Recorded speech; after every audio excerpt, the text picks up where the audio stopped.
मैं नरेंद्र दामोदर दास मोदी ईश्वर की शपथ लेता हूं कि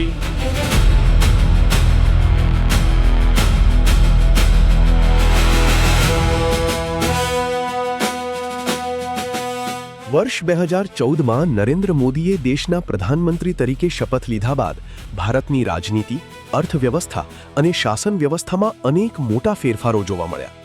છેલ્લા 12 વર્ષ દરમિયાન કેન્દ્ર સરકારે એવા અનેક નિર્ણયો લીધા જેને કેટલાક લોકો ઐતિહાસિક સુધારા ગણાવે છે તો કેટલાક માટે તે ચર્ચા અને વિવાદનો વિષય પણ રહ્યા છે.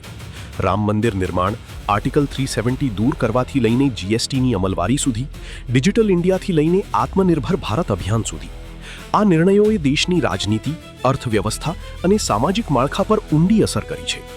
નરેન્દ્ર મોદીની આગેવાની હેઠળની કેન્દ્ર સરકારે પોતાના કાર્યકાળના 12 વર્ષ પૂર્ણ કરી લીધા છે. 26 મે 2014ના રોજ તેઓ ગુજરાતના મુખ્યમંત્રી પદેથી દેશના પ્રધાનમંત્રી બન્યા હતા. 2014માં અચ્છે દિનના વચન સાથે તેમણે સત્તા સંભાળી હતી અને 2020માં આત્મનિર્ભર ભારતનું સૂત્ર આપ્યું હતું. આ રીતે 2014થી શરૂ થયેલો મોદી સરકારનો સફર હવે 2026ના પડાવ સુધી પહોંચી ગઈ છે.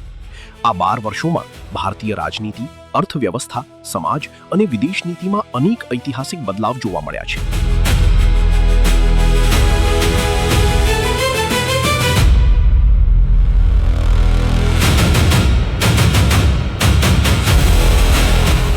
આ દરમિયાન સરકારે કાશ્મીરમાંથી કલમ 370 હટાવવાનો મોટો નિર્ણય લીધો, જેના કારણે જમ્મુ કાશ્મીરનો વિશેષ દરજ્જો સમાપ્ત થયો.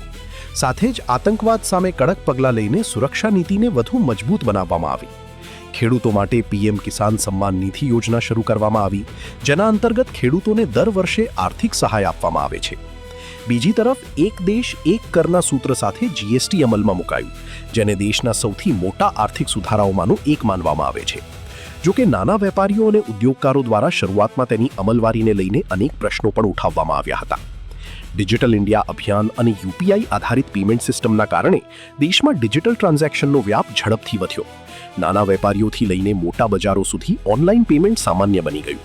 સાથે જ આત્મનિર્ભર ભારત અભિયાન દ્વારા સ્થાનિક ઉત્પાદન અને સ્વદેશી ઉદ્યોગોને પ્રોત્સાહન આપવાનો પ્રયાસ કરવામાં આવ્યો. રામ મંદિર નિર્માણ મોદી સરકારના કાર્યકાળ દરમિયાન સૌથી ચર્ચિત મુદ્દાઓમાં રહ્યું. સુપ્રીમ કોર્ટના ચુકાદા બાદ અયોધ્યામાં ભવ્ય રામ મંદિરનું નિર્માણ શરૂ થયું.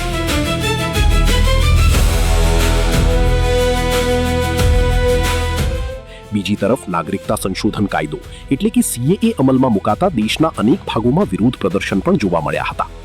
મોદી સરકારમાં જ ઐતિહાસિક ટ્રિપલ તલાકને ગેરકાયદેસર ગણાવતો કાયદો બનાવ્યો.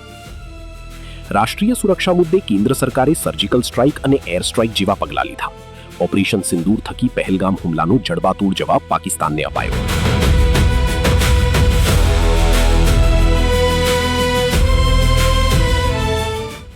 કેન્દ્ર સરકારનો દાવો છે કે વિવિધ કલ્યાણકારી યોજનાઓ, મફત રાશન, આવાસ, ગેસ અને આરોગ્ય સુવિધાઓના કારણે કરોડો લોકો ગરીબી રેખાથી ઉપર આવ્યા છે.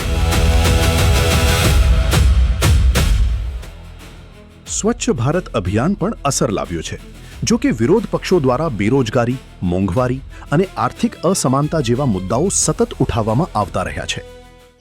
नहीं था, नाली बना, रोड बना, गरीब लोग को आवास मिला, गैस उज्ज्वला योजना के तहत गैस मिला, राशन कार्ड जिसका नहीं है राशन कार्ड मिला, राशन में अनाज भी मिल रहा है और घर घर नल योजना हुआ. ये सब सारा चीज बदलाव देखने को मिल रहा है. રામ મંદિરથી લઈને આર્ટિકલ 370 સુધી, જીએસટીથી લઈને ડિજિટલ ઇન્ડિયા સુધી છેલ્લા 12 વર્ષ દરમિયાન મોદી સરકારના અનેક નિર્ણયો દેશવ્યાપી ચર્ચાના કેન્દ્રમાં રહ્યા છે. કેટલાક લોકો તેને મોટા પરિવર્તન અને ઝડપી વિકાસનો સમયગાળો માને છે, તો કેટલાક માટે આ સમયગાળો અનેક પ્રશ્નો અને ચર્ચાઓ ઊભી કરતો રહ્યો છે. પરંતુ એ નિશ્ચિત છે કે છેલ્લા 12 વર્ષમાં ભારતની રાજનીતિ, અર્થવ્યવસ્થા અને શાસન વ્યવસ્થામાં મોટા ફેરફારો નોંધાયા છે. Bureau report, Offbeat Stories.